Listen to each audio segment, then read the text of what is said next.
எல்லாருக்கும் வணக்கம். சிரீஷ், இது மூணாவது படமா? எத்தனை படம் சிரீஷ்? 5. மீதி 3 படம் என்ன சிரீஷ்? இதில் ஃபஸ்ட்டு நான் வந்து கிளாஸ்மேட். அவன் காலேஜில் நான் ஃபஸ்ட்டு அவனை பார்க்கும்போது எப்படின்னா ரோட்டில் தான் பார்த்தேன். ஏன்னா நான் காலேஜ் போயிட்டு இருந்தேன். அப்போ வந்து பஸ்ஸு மேலே டாப்பு, அது இல்லைன்னா அப்போ காலேஜ் படிக்கும்போது எல்லாருமே அந்த பஸ்ஸு டாப்பில் வரதெல்லாம் ஒரு கெத்தாக நினச்சி அவனை பண்ணுறதில்ல நம்மளாலும் ஒருத்தன். ஆனால் அவனை பார்க்கும்போது தான் தெரியாது எவ்வளோ பயப்படுறான்னு.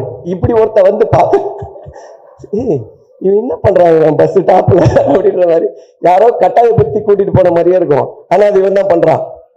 அதுக்கப்புறம் சரி ஓகே இப்படிலாம் இருப்பாங்க போல காலேஜில் நினச்சி போய் கிளாஸில் உட்காடுறேன். பார்த்தா பக்கத்தில் ஒருத்தன் வந்து உட்காடுறான். டேய் இவனை அங்கே பார்த்தா அதே ஆள் தான் இங்கே வந்து உட்காடுறானா? நீங்கள் தானே அது மேலே ஆமாம் எப்படி இருந்துச்சு? நல்லா இருந்துச்சு சொல்லி. ஸோ காலேஜ்லேருந்து ரொம்ப புரட்சி தனமாக ஏதாவது யோசிச்சுட்டே இருப்பான். தனியாக போய் ஒரு நாள் ஒரு பையன் வரான். கீழே மச்சான் கீழே வந்து யாரோ போராட்டம் பண்ணுறாங்க அப்படின்னா. காலேஜில் என்ன போராட்டம்? யாருன்னா இவன் தான் சினிஷ் தான் போராட்டம். கீழே போய் பார்த்தா தனியாக நின்றுட்டு இருக்கான். தனியாக நின்றுட்டு எதுவோ மொத்தமாக மாற்ற சொல்கிறான். காலேஜ் டைமிங்கை மாற்ற சொல்கிறானா என்ன மாற்ற சொல்கிறான் யாருக்கு தெரியல. என்னென்னமோ பேசுகிறான். மேலே இருந்து பசங்க வா மேலே எங்களை பார்த்து முறைக்கிறான். மேலே பார்த்து முறைச்சிட்டு அதுக்கப்புறம் மேலே என்னென்னமோ கூப்பிட்றோம். அதுக்கப்புறம் மேலே வந்து திட்டுறான். ஏன்டா ஒருத்தர் இறங்கி யாராவது ஒருத்தர் ஆரம்பிக்கணும்னு ஆரம்பிச்சு நீங்களாம் வரணும் இல்லை எங்கே வரணும் இல்லை வாடா உட்காரான்னு சொல்லி அப்பத்துலேருந்தே சொல்லிட்டு என்னென்னா நமக்கு என்ன ஒப்பீனியன்னா கன்ஃபார்மாக இது வந்து வேலைக்கு ஆகாது, பெஞ்சை மாற்றிட்டேன், இதுக்கப்புறம் என் பக்கத்தில் உட்காரக்கூடாது சொல்லி. அதுக்கப்புறம் நாங்கள்லாம் காலேஜ் அந்த சொல்லிடுவா. என்னென்ன ஃப்ரெண்டு ஒருத்தர் இருக்கா சத்யான்னு சொல்லி. நான் என்ன பண்ணிட்டேன், நாங்கள் ஃபஸ்ட்டு செமிஸ்டரில் எழுதின ஒரு சப்ஜெக்ட் வந்து எல்லாருக்கும் ரிசல்ட் வந்துடுச்சு. நாங்கள்லாம் இப்போ ஹெச்ஓடி டிபார்ட்மெண்ட்டில் பார்த்துட்டு சாரி ரொம்ப தொண்டை கட்டியிருக்கு வீடியோட இது அந்த மாதிரி மேட்ச் ஆயிடுச்சு. போய் ஹெச்ஓடி ரூமில் ரிசல்ட்டை பார்த்துட்டு வரோம். நாங்கள்லாம் பாஸ் ஆகிட்டோம் அப்படின்னு சொல்லிட்டு இவர் அதுக்கே லேட்டாக வந்திருக்காரு. நேரம் மேலே படிக்கட்டு ஏறி அதை பார்க்க போகிறதுக்குள்ளே அந்த பையன் என்ன பண்ணிட்டான் பார்த்துட்டு கீழே இறங்கி போகிறான். அவன் மேலே வரும்போது நீ எங்கடா போகிற மேலே அப்படின்னு சொல்லி ஏன் ரிசல்ட் வந்துருக்கலாப்பா நீலாம் ஃபெயில்ரா வாடா கூப்பிட்டு போயிட்டான். கூப்பிட்டு போனதுக்கப்புறம் ஃபர்ஸ்ட் இயர் முடிஞ்சு ஃபெயில் இன்னும் அப்படி உட்காந்துருக்கா எல்லாம் முடிஞ்சு. அதுக்கப்புறம் second sem எழுதுறவங்க, third sem, fourth sem எல்லா செம்மும் இவர் வருவார். அந்த அட்டம் எழுதிட்டே இருப்பான். அட்டம் எழுத ஆனால் இவர் ரோல் நம்பரே வராது கிளாஸில். பார்த்து தனியாக உட்கார வச்சு எக்ஸாம் எழுத வச்சுட்டே இருப்பாங்க. அப்புறம் 3 வருஷம் கழிச்சு யூனிவர்சிட்டியில் போய் செக் பண்ணியிருக்காரு. அப்புறம் தெரியும் ஃபர்ஸ்ட் செமிஸ்டர்ல பாஸ் ஆயிருக்காப்புல. அந்த எக்ஸாமை பாஸ் ஆன எக்ஸாம் 6 வாட்டி எழுதுன ஒரே ஆள் இவன் தான். ஸோ இதெல்லாம் தெரிஞ்சதுக்கு அப்புறம் அவன் உங்க ஃப்ரெண்டா இருக்கும்போது அவனை பத்தி நம்ம என்ன நினைப்போம்? அப்படிதான் நானும் நினைச்சேன். அதனால என் மேல தப்பு இல்லை, அவன் மேலதான் தப்பு. பட் அதையும் தாண்டி இன்னைக்கு வந்து 5 படம் மச்சான், 5 படம் எடுத்துட்டா. இப்ப 5வது படம் தானே டைட்டில். சூப்பர் ஹீரோ வச்சிருக்கேன். அந்த படம் வந்து ரொம்ப நல்லா போகும். எப்படி இப்ப இதுல இன்னொரு எனக்கு பெரிய ரீசெண்ட் அதிர்ச்சி வந்து அந்த நேஷனல் அவார்டு வாங்கும்போது தான். அதாவது அதை அனௌன்ஸ் பண்ணும்போது பார்த்தேன் சினிஷ் எத்தனை பேர் இருக்காங்க ஊர்ல, இவன் மட்டும் தான் இருக்கான் நமக்கு. அப்புறம் பார்க்கும்போது தெரிஞ்சிச்சு.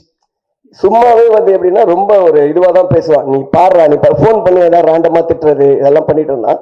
அன்னைக்கு ஃபர்ஸ்ட் அனௌன்ஸ் பண்ணும்போது கொஞ்சம் ஒரு மாதிரி தான் இருந்துச்சு. ஏன்னா இதுக்கப்புறம் காலம் ஃபுல்லா இவன் இதை சொல்லுவான், இவனை எப்படி நம்ம டீல் பண்ண போறோம் அப்படின்னு சொல்லி. பட் ஆனால் பரவாயில்ல, அன்னைக்குதான் வந்து அவன் முதல் வாட்டி ஒரு தன்மையா பேசுறான். எப்பவுமே அப்படியே அந்த பஸ் டாப் மாதிரியே பேசுவான். பேசுவோம் சரி ஏதோ திரும்பிட்டான், பயம் வந்திருக்கு போல அப்படின்னு சொல்லிட்டு அதோட அக்ரிமெண்ட் சொன்னேன். இந்த படத்துக்கு நேஷனல் அவார்டு வாங்கினா நான் தான் போய் வாங்குவேன்னு சொல்லி நான் அப்பயே போட்டுற மச்சான். அதை நினைச்சு எனக்கு ரொம்ப பெருமையா இருக்குன்னா எனக்கும் நானும் சொன்னேன் எனக்கும் ரொம்ப பெருமையா இருக்குடா, இன்னையோட நீ எனக்கு ஃபோன் பண்ண மாட்டேன்னு தெரியும். இவன் காட்டில் கத்திட்டு இருந்தேன். ஸோ அப்பத்துல இருந்து வந்து ஆளை பாருங்க இன் பண்றான், பின்னாடி கை கட்டுறான், வெக்கப்படுறான். ஸோ இந்த மாதிரி இருக்கு. இப்போ 2 படம் அனௌன்ஸ் பண்ணி இன்னொரு படம் என்ன இனிமேதான் தெரியும்ல. 2 படம் இன்னும் 10 படம் நிறைய படம் பண்ணி நல்லா இருக்கணும் சினிஷ். ஒன்று எனக்கு இன்வெஸ்டர்ஸ் 2 பேரை காமிச்சாரு. ஒருத்தங்க துபாயில் இருக்காங்க, ஒருத்தங்க ஆஸ்திரேலியா இருக்காரு. உள்ளூர்ல யாரும் இல்லை பாத்தீங்களா? இல்லை, சும்மா டிப்ஸ் தான். ஆனா பட் நான் பாருங்க அவன் ஃபாரின் வரைக்கும் வேற மாதிரி பண்ணுவான். ஸோ இந்த படம் நல்லா வரணும்னு சொல்லிட்டு எல்லாரையும் கேட்டுக்கிறேன். All the best Sinish. Thank you so much. எல்லாருக்கும் வணக்கம். ஸோ சினிஷ்க்கு வந்து வாழ்த்துக்கள்.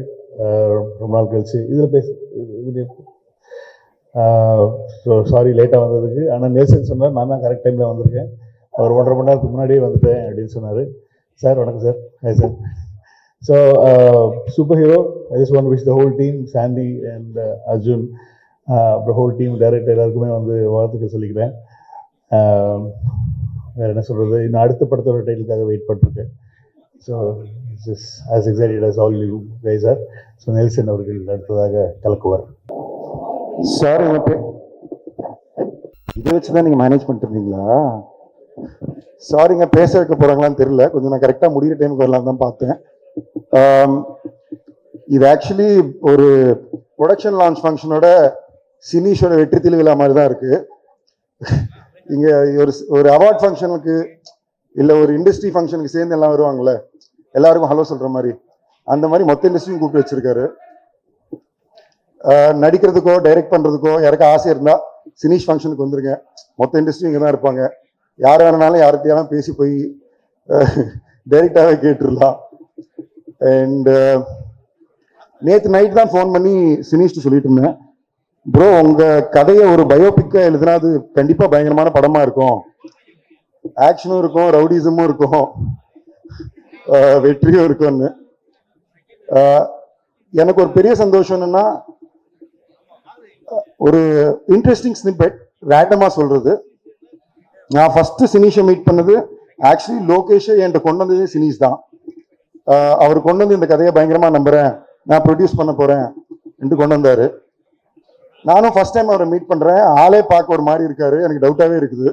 சரி இவர் என்ன சொல்றாருன்னு கதை கேட்டு பயங்கரமா இருக்குன்னு உடனே பிடிச்சி போச்சு. ஒரே சிட்டிங்ல டக்குன்னு சினீஷ் எதிர்க்கு வந்து எல்லாம் சூப்பர் ப்ரோ, நீங்க பண்ண ஹாப்பியானாரு. ஹாப்பின்னு சரி ப்ரோ என்கிட்ட காசு இல்லை, நீங்கள் காசு கொடுங்க, நான் படத்தை எடுத்து விற்று கொடுக்குறேன்னாரு. நான் வந்து இல்லை ஒரு செகண்ட் புரியல, நீங்கள் ப்ரொடியூஸ் பண்ணுறது தானே வந்தீங்க, நான் பணம் கொடுத்தா நீங்கள் ப்ரொடியூஸ் பண்ணி விற்று கொடுப்பீங்களான்னு. இந்த கான்செப்டில் தான் இப்போ ஒரு படம் எடுத்து ஹிட்டு கொடுத்து ஒரு சக்ஸஸ்ஃபுல் ப்ரொடியூசராகவும் இருக்காரு. ஆனால் 10 வருஷத்துக்கு முன்னாடி இது சொன்னப்போ நான் சிரித்தேன். பட் டெக்னிக்கலாக ப்ரொடியூசருக்கான வேலை அதுதான். ஒரு படத்தை கிரியேட்டிவாக கரெக்டாக எடுக்கிறது தான் ஒரு ப்ரொடியூசருக்கான வேலை. இது ஒரு 10 வருஷத்துக்கு முன்னாடியே அவர் கரெக்டாக கண்டுபிடிச்சு இப்படி தான் பண்ணணும்னு நினச்சி இன்னைக்கு அவர் ஒரு ப்ரொடியூசரா ஒரே நாள் 2 படம் லான்ச் பண்றதுன்றது எனக்கு ரொம்ப ரொம்ப சந்தோஷமா இருக்கு. இதுக்கான மொத்த காரணமும் அவர் எவ்வளவு அவர் கஷ்டம் சொல்லிக்கிட்டாலும் அவரோட வயசு பல்லவி தான். ஸோ பல்லவி நீங்க எங்க இருக்கீங்களோ த ஃபுல் கிரெடிட். இன்னைக்கு இங்க ஒரு இவெண்ட் நடக்குது, அவர் ப்ரொடியூசரா ஒரு படம் எடுக்கிறாரு, நேஷனல் அவார்டு வாங்கியிருக்காருன்னா யூஸ்வலா அப்பா அம்மாவுக்கு கிரெடிட் கொடுக்கணும். ஆனா இவர் வாழ்க்கையில கண்டிப்பா அவர் வைஃப் பல்லவிக்கு தான் கிரெடிட் கொடுக்கணும். So this very personal moment. Congratulations to Sinish, his wife Pallavi, his brother Vinish, and hoping that இந்த எடுத்து 2 படமும் மிகப்பெரிய வெற்றியாக வரணும், இன்னும் நேஷனல் அவார்டு வரணும், என்னோடையும் ஒரு படம் எடுக்கணும், அவர் ஒரு 6 மாதம் நான் கஷ்டப்படுத்தணும், இந்த ஆசையாக இருக்கு. Hopefully soon. All the best.